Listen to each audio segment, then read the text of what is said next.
So we're on day 13, and day 13 is kind of one of those interesting spots where, first off, we're almost at day 14. We're almost at a full 2 weeks.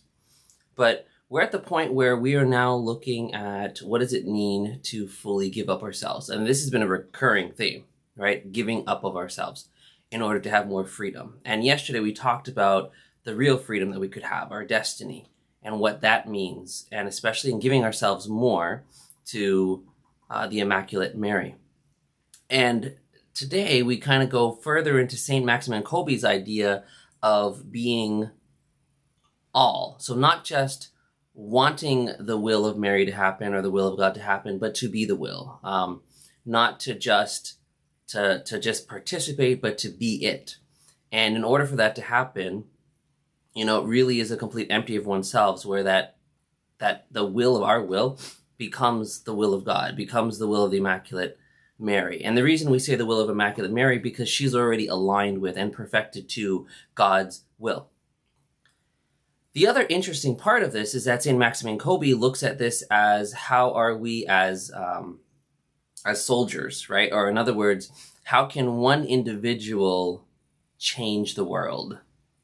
I love this concept because at first you go, whoa, how are we supposed to do this? How are we going to change the world? That's not for us to change the world. God's going to change the world. Or, in earthly terms, there's like powerful people that are going to change the world. How does a humble individual, hopefully humble, right? But how does a humble individual change the world?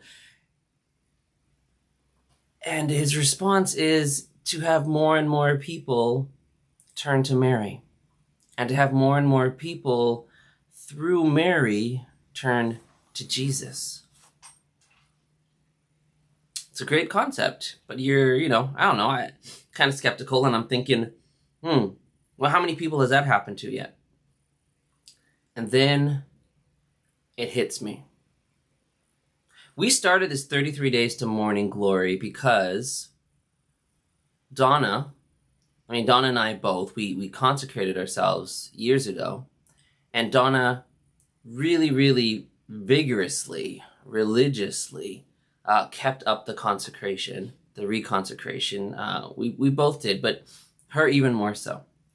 And she stayed dedicated. And when the cancer struck, she stayed dedicated to Mary. She stayed dedicated to that will of Mary, to the will of God. And so much so that she wasn't seeking for her own cure, but only for the strength to accept God's will. And here's one person, and we're going to say, well, how did Donna change the world? Well, because of Donna, we started 33 Days to Morning Glory. I took on the task of, and I let a lot of people know that this is what I'm going to do. I'm going to do these prayers. I'm going to do a consecration retreat. I think it's perfect during Lent. That was just my feeling. And I shared that with more people, and more people wanted to get involved. And now more people are on the website, or on the blogs, or on the video logs on these YouTube sites. And I know it's simple. I know it's not a whole lot of people, but it's more than the one that started. It's more than the two, Donna and I.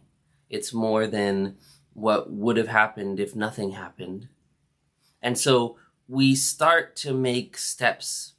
We start to make inroads towards the success, not for our own success,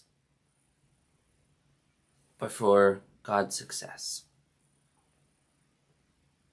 Let's just leave it at that for now.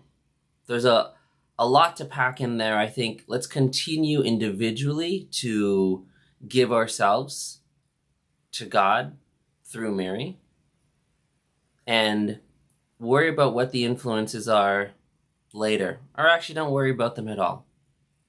But I do find it interesting that from one becomes many, and from many becomes many more. That's a gift. That's a gift.